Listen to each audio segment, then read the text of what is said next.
ጤና ይስጥልን ክቡራትና ክቡራን እንዴት አላችሁ? በሳምንት 2 ቀናት ዘወትር ሐሙስና ቅዳሜ ወደ እናንተ የሚደርሰው ኢትዮ ቢዝነስ እነሆ ጀመረ። በኢትዮ ቢዝነስ የተለያዩ የቢዝነስ መረጃዎቻችንን ስለ ስራና ኢንቨስትመንት ከዜና ባሻገር በትንታኔ የምንመለከታቸውን ምጣኔ ሀብታዊ ጉዳዮች ወደ እናንተ እናደርሳለን። በዛሬ ኢትዮ ቢዝነስ ፕሮግራማችንን በአጫጭር የሆርቲካልቸር ወጪ ንግድን ከአፍሪካ 100 ሴት ተጽዕኖ ፈጣሪ ዝርዝር ውስጥ ስለተካተተች ኢትዮጵያዊት የኢትዮጵያ የኮንስትራክሽን እድገት ትንበያን በተመለከተና ሌሎችንም ጉዳዮች ወደ እናንተ እናደርሳለን። በዝርዝር መረጃችን ሮቦቲክስ ለበጎ ዓላማ በሚል የወጣቶች ውድድር ሊካሄድ ስለመሆኑ በኢትዮጵያ ስላለው ዲጂታል ፋይናንስ ዘርፍ እናነሳለን። ተመልካቾቻችን ቃል ኪዳን ታደሰና ጥላሁን አያሌው አብረናችኋለን። አብራችሁን ቆዩ። ወደ ቀዳሚው መረጃችን አልፈናል። ባለፉት 7 ወራት ወደ ውጭ ከተላኩ የሆርቲካልቸር ምርቶች ከ288 ሚሊዮን ዶላር በላይ ገቢ መገኘቱን የግብርና ሚኒስተሩ አቶ አዲሱ አረጋ ገለጹ። ግብርና ሚኒስቴር በሆርቲካልቸር ኢንቨስትመንት የ2018 በጀት ዓመት የ7 ወራት የኤክስፖርት እቅድ አፈጻጸም ላይ ከባለ ድርሻ አካላት ጋር ውይይት አካሂዷል። በዚሁ ወቅት ሚኒስተሩ አቶ አዲሱ አረጋ እንዳሉት በ2018 በጀት ዓመት ባለፉት 7 ወራት በሆርቲካልቸር ምርት የውጭ ንግድ ከ288 ሚሊዮን ዶላር በላይ ገቢ ተገኝቷል። ገቢው ወደ ተለያዩ ሀገራት ከተላኩ የአበባ እንዲሁም አትክልትና ፍራፍሬ ምርቶች የተገኘ መሆኑንም ሚኒስትሩ ገልጸዋል። መንግስት የግብርና ምርትና ምርታማነትን በማሳደግና ጥራትን በማስጠበቅ ከዘርፉ የሚገኘውን የውጭ ምንዛሬ ለማሳደግ እየሰራ እንደሚገኝም አንስተዋል። የግብርና ልማትን በቴክኖሎጂ በማስደገፍ ዘመናዊ የእርሻ ልማትን በማስፋፋት የበለጠ ውጤታማ ማድረግ የሚያስችሉ ስራዎች እየተከናወኑ እንደሚገኙም ተናግረዋል። በግብርና ኢንቨስትመንት ዘርፍ ባለሀብቶች የሚገጥማቸውን ችግሮች በመቅረፍ የተሻለ ስኬት ለማስመዝገብ እየተሰራ መሆኑም ተገልጿል። ዘገባው የኢትዮጵያ ዜና አገልግሎት ነው።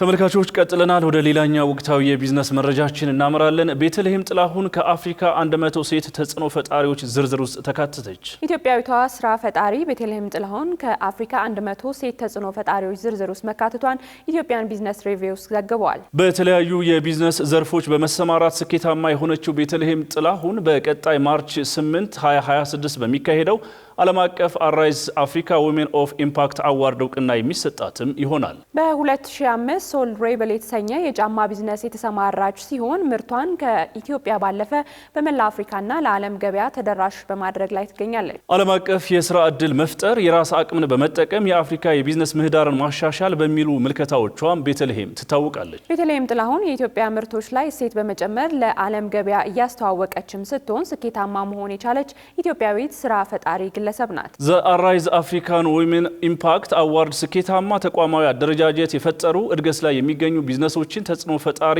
100 አፍሪካዊ ሴቶችን በመለየት እውቅና የሚሰጥም ድርጅት ነው። ተመልካቾቻችን ወደ ሌላኛው መረጃችን አልፈናል። የኢትዮጵያ የኮንስትራክሽን ዘርፍ የ7.8 በመቶ እድገት እንደሚያስመዘግብ ተመላከተ። የሀገሪቱ የኮንስትራክሽን ኢንዱስትሪ እንደ አውሮፓውያን አቆጣጠር ከ2026 እስከ 29 ባለው ጊዜ ውስጥ በአማካይ የ7.8 በመቶ እድገት እንደሚያስመዘግብ ጥናት አመላክቷል። ትንበያው ዘርፉ የሚያስመዘግበው እድገት ካለፈው 2025 የ9 በመቶ ብልጫ ያለው ሲሆን የበጀት አመዳደብና የመሰረተ ልማት ኢንቨስትመንት ለእድገቱ በምክንያትነት ተጠቅሷል። የኢትዮጵያ መንግስት በዚህ ዓመት 1.93 ትሪሊዮን ብር ወይም 14.6 ቢሊዮን ዶላር በጀት ማጽደቁ የሚታወስ ነው። ይህ ዓመታዊ በጀት በሀገሪቱ ታሪክ ከፍተኛው ሲሆን ካለፈው የ98.5 በመቶ እድገት ያለው ነው። ጠቅላይ ሚኒስትር ዶክተር አብይ አህመድ ባለፈው መስከረም ወር የ30 ቢሊዮን ዶላር ግዙፍ ሀገራዊ ፕሮጀክቶች እንደሚገነቡ ማብሰራቸው የሚታወስ ነው። ከ12 ቢሊዮን ዶላር በላይ ወጪ የሚደረግበት የቢሾፍቱ ዓለም አቀፍ አውሮፕላን ማረፊያን ጨምሮ ግዙፍ ወጪ የሚጠይቁ የማዳበሪያ ፋብሪካ፣ የነዳጅ ማጣሪያ፣ የቤት ግንባታና ሌሎችም ይገኙበታል። ታዲያ እነዚህ ሜጋ ፕሮጀክቶች ለሀገሪቱ የኮንስትራክሽን ኢንዱስትሪ እድገት ሰፊ እድል ስለመሆናቸውም በዘገባው ተመላክቷል። ተመልካቾቻችን ከኢትዮ ቢዝነስ ጋር ነው ቆይታ እያደረጋችሁ ያላችሁት። ወደ ሁነት መረጃችን አልፈናል። ሮቦቲክስ ለበጎ ዓላማ በሚል የወጣቶች ውድድር ሊካሄድ ነው። ሮቦቲክስ ለበጎ ዓላማ እድሜያቸው ከ10 እስከ 18 የሚሆኑ ተማሪዎችን በአርቲፊሻል ኢንተለጀንስ እና በሮቦቲክስ አማካኝነት ዓለም አቀፍ ችግሮችን እንዲፈቱ በሚያበረታታ በዓለም አቀፉ የቴሌኮሙኒኬሽን ህብረት የተዘጋጀ ዓለም አቀፍ የሮቦቲክስ ሻምፒዮና ነው። የዘንድሮ ውድድር ዋና ትኩረት የምግብ ዋስትናና ግብርና ሲሆን ተወዳዳሪዎች ይህንን ችግር የሚቀርፉ ሮቦት ዲዛይን ያደርጋሉ፣ ይገነባሉ እንዲሁም ፕሮግራም ያደርጋሉ ተብሏል። ዛሬ በዚህ መድረክ ላይ የሚታሳዩት የሮቦቲክስ ፈጠራ ብቃት ነገ ሀገራችንን ወደ ዲጂታል ኢኮኖሚ የምታሸጋግሩባቸው የቴክኖሎጂ ኩባንያዎች ወይም ስታርታፕስ መሰረት ነው።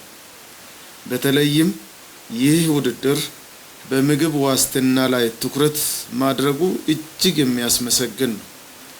ግብርና የኢኮኖሚያችን የጀርባ አጥንት እንደመሆኑ በቴክኖሎጂ የታገዘ ግብርና ወይም ሞደርን አግሪካልቸር ወደ አርቲፊሻል ኢንተለጀንስ እንቀይረው ደግሞ ፕሪሲሽን ፋርሚንግ የምንለው ወይም ፕሪሲሽን አግሪካልቸር የማረጋገጥ የህልውና ጉዳይ ነው። የውድድሩ ዓላማ ምንድነው? ኤአይን ሮቦቶችን አንድ ላይ በማቀናጀት እንዴት ነው ወደ ጥሩ ዓላማ ይሄንን ኤአይ የሚባለው ቴክኖሎጂ መውሰድ እንችላለን የሚለውን ዓላማ ይዞ የተነሳ ነው።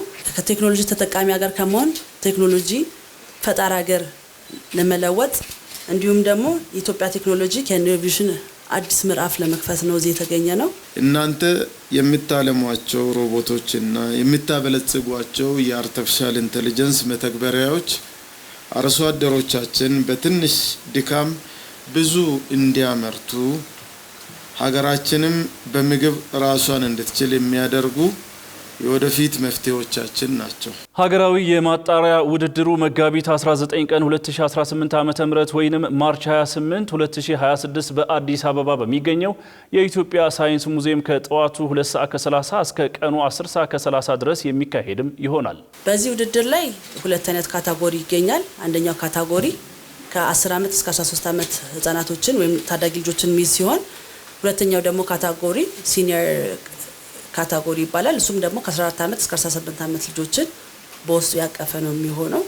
እዚህ ውድድር ካዘጋጀን በኋላ ናሽናሊ የአሸናፊዎችን አሸናፊ ወደ ጄኔቫ በጁላይ ላይ ይዘን የምንሄድ ይሆናል። ያን ጊዜ ደግሞ በግራንድ ፊናሌ ላይ ኢትዮጵያን ወክለው ከ60 ሀገራቶች ጋር ይወዳደራሉ ማለት ነው። ተወዳዳሪዎች በጁኒየር እና በሲኒየር በሚል ሁለት ምርጥ ቡድኖች የሚለዩ ሲሆን በጄኔቫ ስዊዘርላንድ በሚካሄደው AI for Good ግሎባል ሰሚት 2026 ታላቁ የማጠቃለያ ውድድር ላይ ኢትዮጵያን ወክለው እንዲሳተፉ ሙሉ ወጪያቸው ይሸፈናል ተብሏል። እንዲሁም ከተባበሩት መንግስታት ድርጅትና ከሌሎች ዓለም አቀፍ አጋር ድርጅቶች ጋር የትስስር እድል ሲኖራቸው በዓለም አቀፍ ሚዲያዎች ሰፊ ሽፋንና እውቅናን ያገኛሉም ተብሏል። ምግብ ከመመረቱ አንስቶ እስከ መሰብሰብ ሊሆን ይችላል፣ ማከማቸት እንዲሁም ዴሊቨር እስከሚያደርግበት ስቴጆች ድረስ ሮቦቶችን በመጠቀም እንዴት ይሄንን ሲስተም ማድረግ እንችላለን የሚለው ላይ ነው ማለት ነው የሚያተኩረው። የዘንድሮ ቻሌንጅ ሁለት ሚሽኖች ላይ ይወስናል። የመጀመሪያው ሚሽን ምንድነው? መዝራት ነው። ሮቦቶች ዘሩን በተመረጡ ቀለሞች ላይ ለይተው ያስቀምጣሉ። ከዚያም ደግሞ የዘሩትን ዘር ውሃ እንዲያገኙ ያደርጋሉ። በመቀጠል ደግሞ ሁለተኛው ሚሽን መሰብሰብና መለየት ነው፣ which is sorting የምንለው ማለት ነው። ሮቦቶች ቀይ፣ ጥቁርና አረንጓዴ ቀለም ያላቸውን ብሎኮች ወይም ደግሞ ሃርቨስቲንግ ሲስተም ላይ ያለውን ማለት ነው አረንጓዴ ፍሬዎችን ቀይ፣ ጥቁርና አረንጓዴ ፍሬዎችን ይሰበስባሉ ማለት ነው። ስሜ ሀመር አንተነ ይባላል። እኔ 11 ዓመቴ ነኝ። ከትሪሊየም ነው የመጣሁት። ባለፈው አመት የነበረው የኤአይ ፎር ጉድ ሮቦቲክስ ዩዝ ቻሌንጅ ተሳትፌ ነበር። ከወንድሜ ጋር ጄኔቫ ሄደን እኔ ስፖከን ፐርሰን ነበርኩ፣ እሱ ዲዛይነር ኤንድ ፕሮግራመር ነበር። ከሜንቶራችን ጋር ዳግም ሄደን ተወዳድረን 5ኛ ወጥተን ተመልሰናል። የሚቀጥለው አመት አሻሽለን ጥረን አንደኛ ወጥተን እንመለሳለን። ኢትዮጵያን እናኮራለን። ስሜ ኑሃንተን ይባላል። እህቴን ታስተዋወቀችኝ። ፕሮግራመር ነበርኩኝ፣ ኢንጂነርም ነበርኩኝ።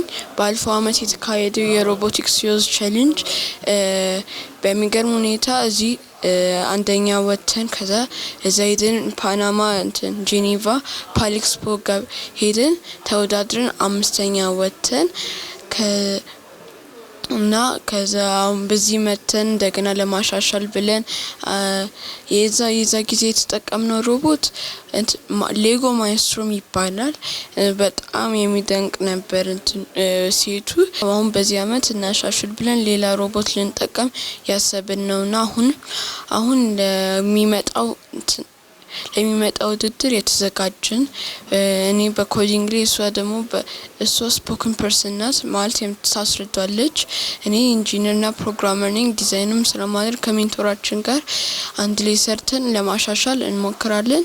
ኢትዮጵያንም እናኩራለን። ኢንተርናሽናሊ ወይ ሎካሊ እዚህ ውድድር ላይ ወጣቶች ይህንን የፕሮግራሚንግ እውቀት ያላችሁ ኮዲንግ ፕሮግራም ላይ የምትሳተፉ ወጣቶችን በዚህ ውድድር ላይ መሳተፍ እንደምትችሉ በነፃ ጥሪ ለማቅረብ ነው እዚህ ላይ የተገኘ ነው። በመጨረሻም ለእናንተ ለወጣቶች የማስተላልፈው መልእክት ቴክኖሎጂን እንደ አንድ አማራጭ ሳይሆን እንደ ዋናው የስራ መፍጠሪያና የሀገር መለወጫ መንገድ እንድትመለከቱት ነው።